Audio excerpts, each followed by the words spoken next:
First, God does not exist. But don't worry, what does exist is good, as opposed to evil. So if you believe in God, you believe in good, and that's as it should be. You are just fine. If you believe in evil, then you probably need a whack on the back of the neck with a big fucking stick.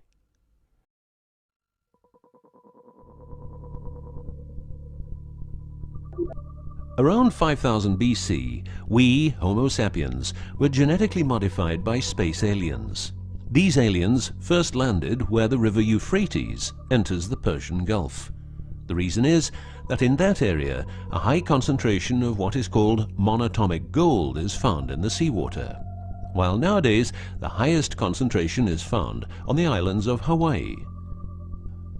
The aliens were members of the Anunnaki Empire and were on a quest to find this metal that is supposed to enhance and repair all bodily functions and stop the body from aging.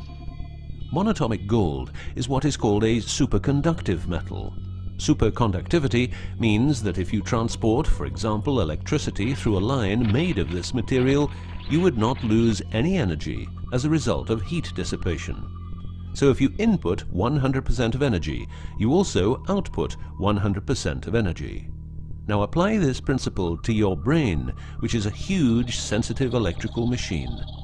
The monatomic gold makes your neural pathways act like quantum drive superhighways. This means that all your senses will receive input optimally.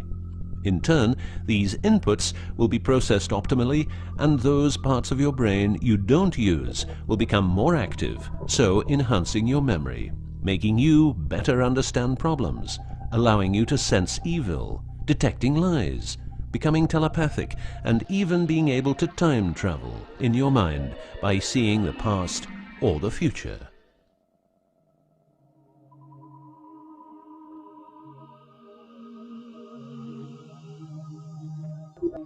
So the Anunnaki, which is the name of the empire which includes races like the Saurian, or as they are called the Reptoids, the Argarians, or Nordics, because of their human looks, and the Greys from Zeta Reticula, were looking for monatomic gold.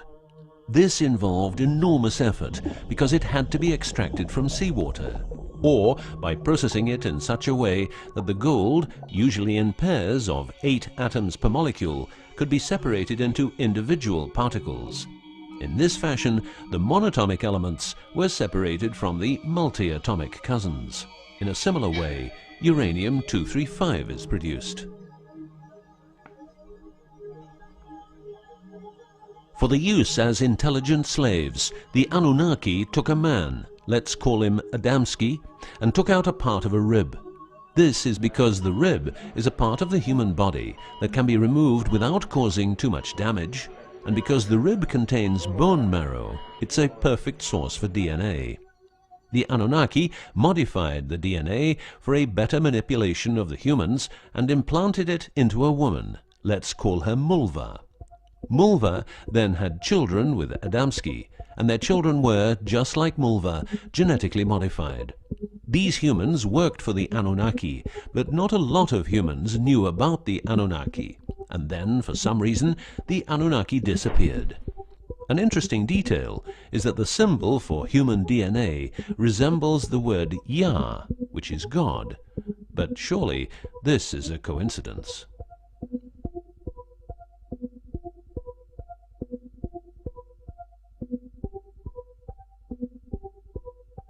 Now, some humans received part of the knowledge of the Anunnaki. The last known humans were the Jewish people who carried the Ark on their journey from Egypt to the Promised Land. Before them, the Ark was in the lands of the Sumerians, Babylonians, and Tibetans. This Ark, not the Ark of Noah, was known to have powers beyond human imagination.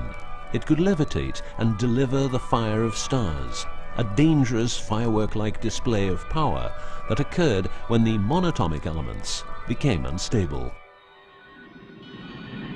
To make them stable again, you needed to know certain secrets, and with those secrets you could preserve the Ark and thus its powers.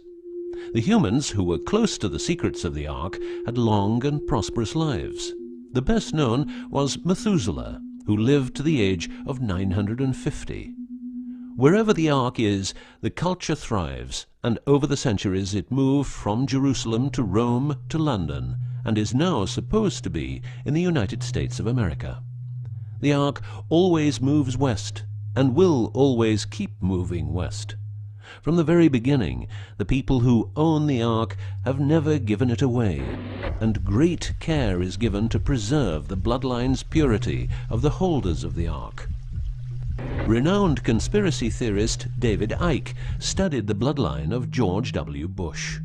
This he traced back all the way to the Sumerians, a people who lived in the southeastern part of what is now known as Iraq, where the river Euphrates meets the Persian Gulf.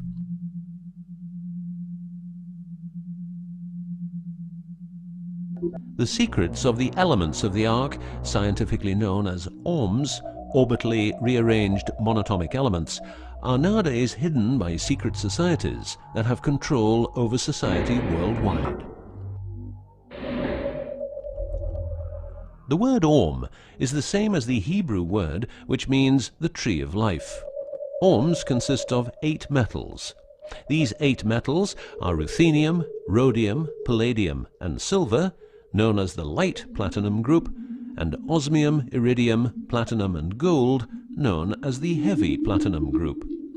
Gestation of these metals in monatomic form prolongs life and enhances and repairs bodily functions. By following what is called a wide-spectrum diet, we can provide our bodies with monatomic superconductive elements. In other words, by eating a lot of grapes, carrots, all blue and dark red fruit and vegetables, and also much other fruit, vegetables, and fish.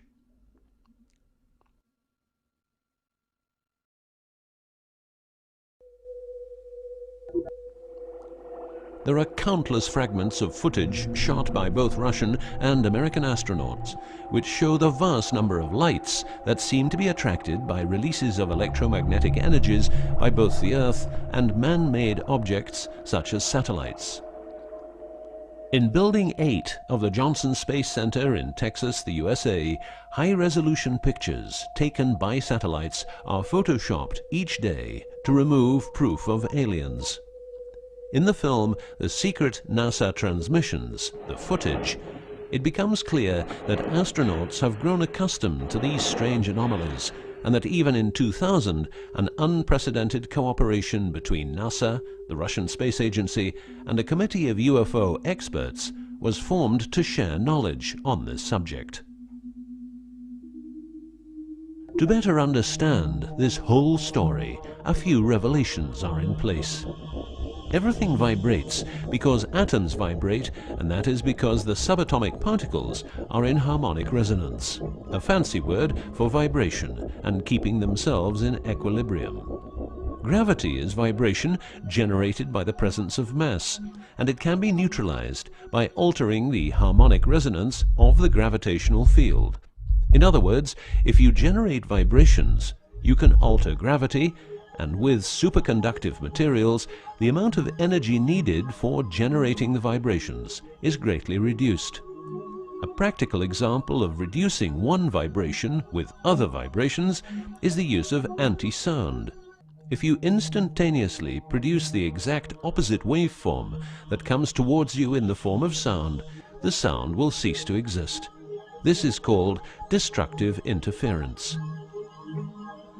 One of the forms of creating anti-gravity is called auditive levitation, a method used by Tibetan monks to elevate rocks over 250 meters high and 250 meters distance. By arranging drums and trumpets extremely precisely, together with some 100 men chanting, all arranged in a precise manner, the monks, after about 5 minutes, could levitate a rock weighing a ton and place it exactly where they wanted it. Theorists around the world theorize that huge monuments like those of the Egyptians and Mayan people were built this way. Other examples of anti-gravity we find in the vast amount of UFO sightings. These UFO sightings are actually experiments run by governments in their search for anti-gravity propulsion. So, if the technique is known, why don't we all transport using anti-gravity propulsion? For each year of technological advance, the military advances 44 years. All science is merely a means to an end. The means is knowledge. The end is control. Who will be the beneficiary? What do they want? What they want is control. The establishment of a global economy which is totally predictable and can be manipulated in every sense. Ein Volk, ein Reich, ein Führer. What I am saying is that the vast majority of people is being controlled by the established upper class. I know this is like the plot of a bad movie, but stay with me for a minute. Anti-gravity exists. The ability for everyone to be a genius exists. Aliens exist, and much more efficient ways of producing energy exist. For example, the mighty engine, which produces the same amount of energy as a normal engine, but only using 5% of the fuel a normal engine uses. Or the PAP engine, which without fuel, only driven by the power of zero-point energy and a small amount of noble gases, can deliver 500 horsepower for a period of 10 years.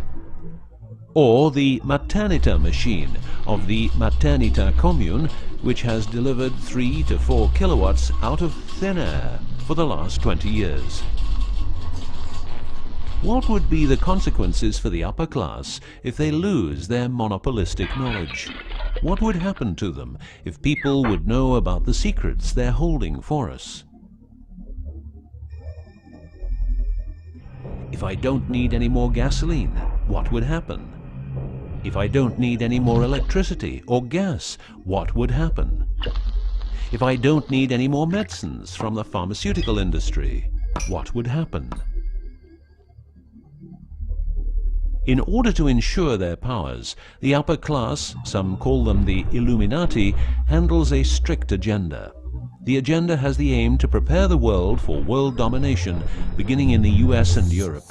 According to conspiracy theorists around the world, this is what they are doing as preparation.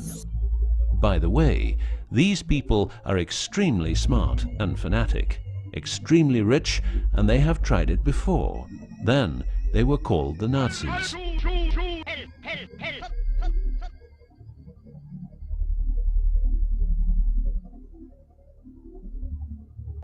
Although what you are going to see and hear sounds very peculiar, remember that a lot of people, for instance, ex-personnel of the US and UK armed forces, have been brutally murdered for making their information public.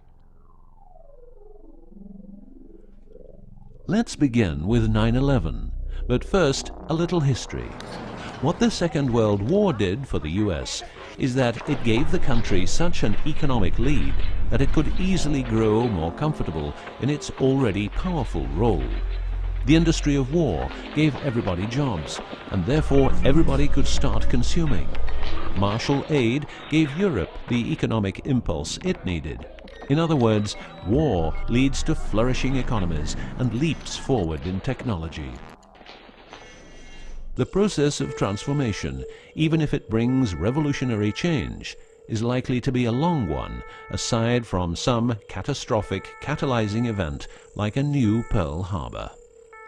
These are the words of a neocon think tank whose members count people like Dick Cheney, Wolfowitz, and Donald Rumsfeld. What it says is that America needs a war to transform into its next shape, and 9/11 is our new Pearl Harbor.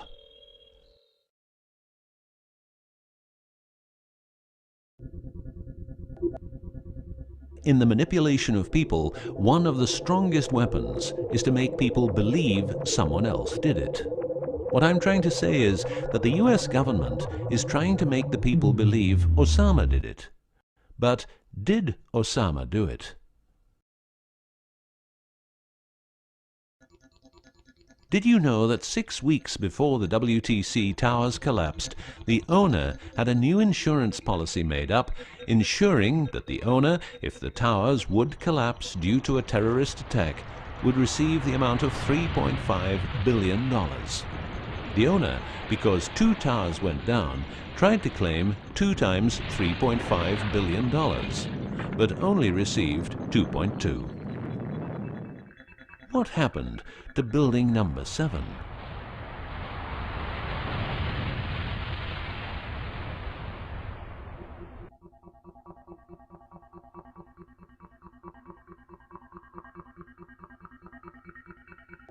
In order to control people who can be a hazard to the bad guys have control of a number of tools. One of these tools is the remotely operated electromagnetic frequency weapon. These use microwave, ELF, extremely low frequencies, and acoustic frequencies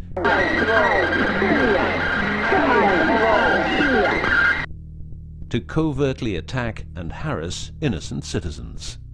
The use of frequency weapons on humans for behavioral control and murder is not new. For well over 50 years, neuro-electromagnetic frequency weapons have been perfected for their covert use in warfare. These classified, non-lethal or silent weapons, as they are known in the trade, have also been perfected by experimenting on an innocent and unsuspecting public since their early development. Directing a beam of frequencies to a human can cause a series of effects.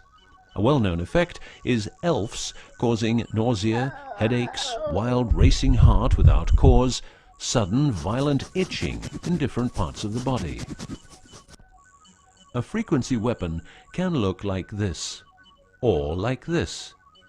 Its shape depends on how frequencies have to be directed to the target. Did you know that the US Patent and Trademark Office holds a vast amount of patents for machines which can be used in direct or subliminal mind control systems? Here are a few. Method and system for altering consciousness. Superimposing method and apparatus useful for subliminal messages, subliminal message generator. Enough about the frequency weapons. Check this link to learn more.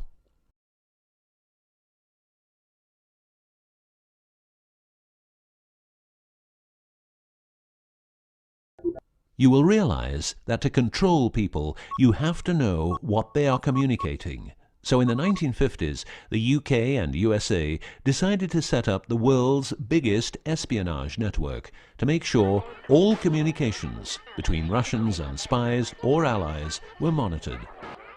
This system has continuously been updated since the day it became operational.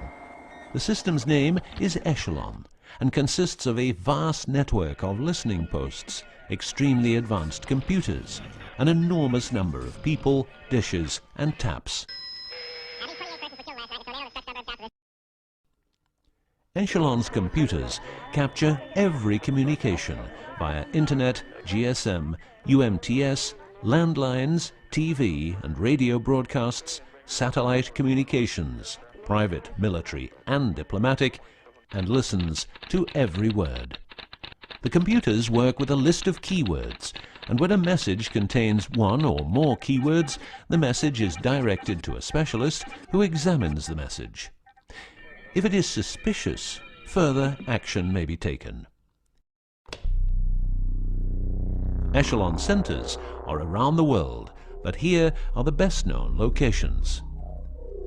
Menwith Hill, North Yorkshire, England.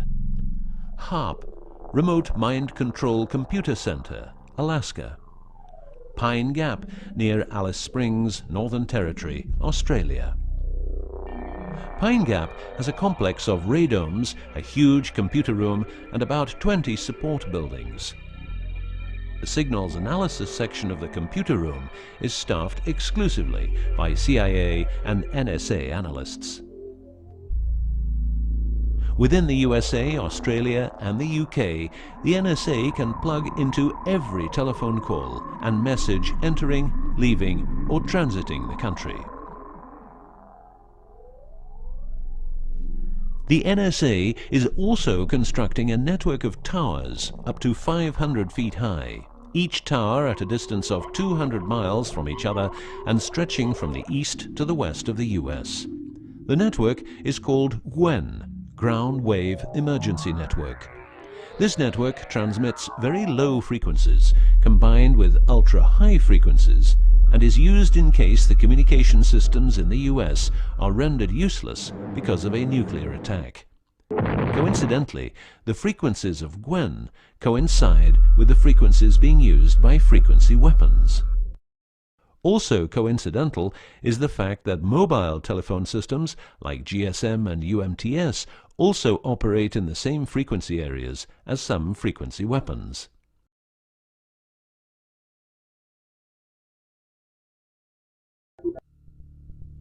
To further prepare for global domination, the secret US government, led by the corrupt holders of the Ark, also known as the Illuminati, or the New Global Union, or the New World Order, or just plain Nazis using the Eye of Lucifer as their symbol, has started building since the 1940s large underground bases with every commodity you can think of.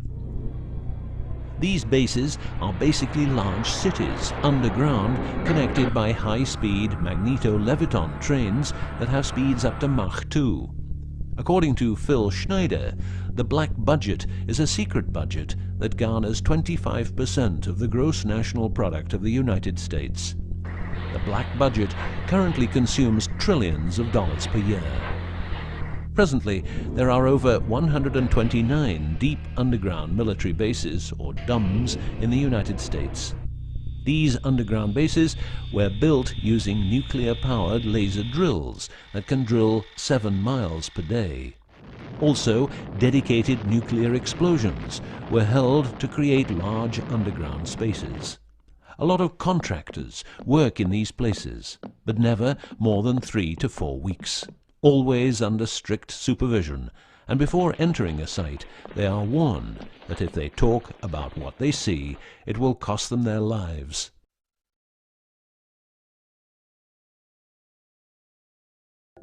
As mentioned, men are the result of a genetic modification by space aliens. These aliens have been on Earth for a long time and lived in large underground cities all over the world.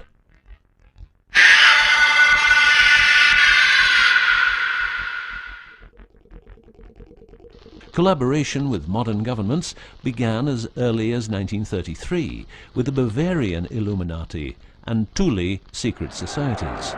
And this collaboration was brought into America via the CIA, which was established with the help of American Nazi agents as well as European Nazis who were brought into America through Project Paperclip and other operations.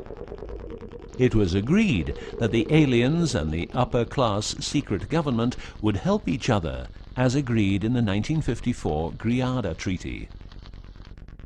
By 1979, the aliens didn't respect the treaty at all, and it was in this year when, at Dulce Air Force Base, a huge underground base was being built, and during excavation, an underground alien city was discovered. There are several species of aliens working with the US at the Underground 7 level facility at the Alien US Government Biogenetic Research Base in Dulce, New Mexico. The reason they help the US government is because the aliens need space here on Earth for conducting experiments on humans and storing humans in suspended states for reasons unknown. In exchange, the aliens give the US government technology.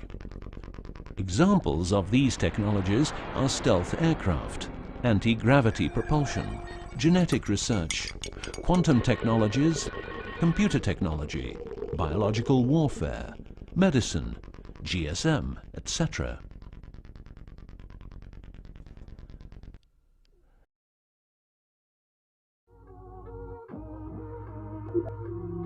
The greatest weapon the devil has is the disbelief people have in him.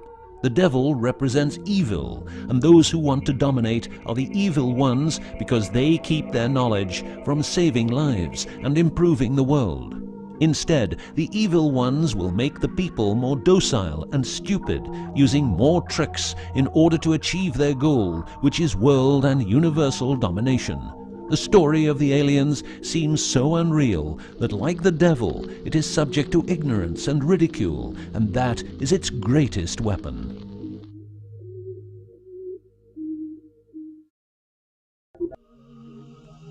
In the past and present, the evil ones have tried a number of methods and products to manipulate people. AIDS, invented by a laboratory in Chicago, Illinois in 1972. It was a biological weapon to be used against the people of the United States. Second, the US government has a Tesla device to generate earthquakes. NASA only landed on the moon once. Almost 90% of drugs trafficking is organized by the biggest secret services in the world, like CIA, NSA, MI5, MI6, and so on. Since the US is in Afghanistan, poppy production has reached an all-time high, and never has there been so much heroin on the market. People who don't need drugs needn't worry. Their needs are covered by the pharmaceutical industry. The global warming story is a hoax. The Earth is warming up, but not as a result of CO2 produced by man, but because the cycle of the Earth is just like it is. Remember that 10,000 years ago, the whole northern part of the world was covered in ice. It's what we call an ice age.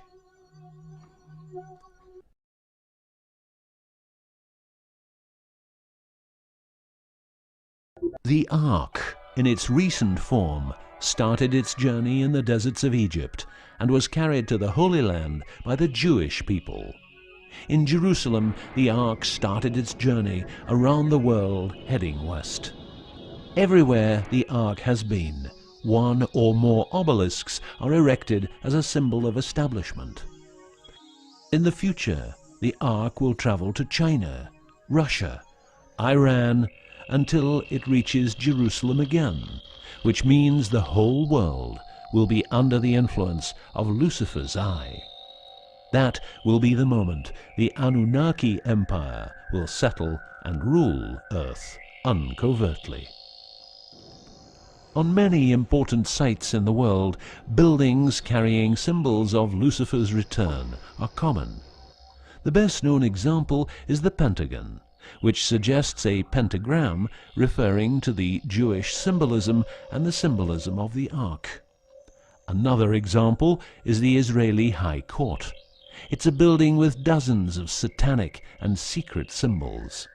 Like the eye of Lucifer, an inverted cross you can walk on, its numerical anomalies. It was built in exactly 750 days, used exactly 250,000 stones, all hand-laid, and was funded by the Rothschilds, the founders of the central banks and the World Bank. These buildings celebrate the coming of and will serve as headquarters for the evil ones. From here, every communication will be monitored. The underground cities will then be used as detention camps, where the bodies of resistance people will be converted into soulless zombies. The army of the NWO and its intelligence agencies will be able to track and trace everybody on Earth and influence their opinions or simply dispose of them. Socially, everybody will be watched by their neighbors and friends and mobbed if they have different opinions. The rich, richer and smarter, the poor, poorer and dumber, will support the pyramid with Lucifer's eye on top, as it has always been. This will be the future, and the future is now.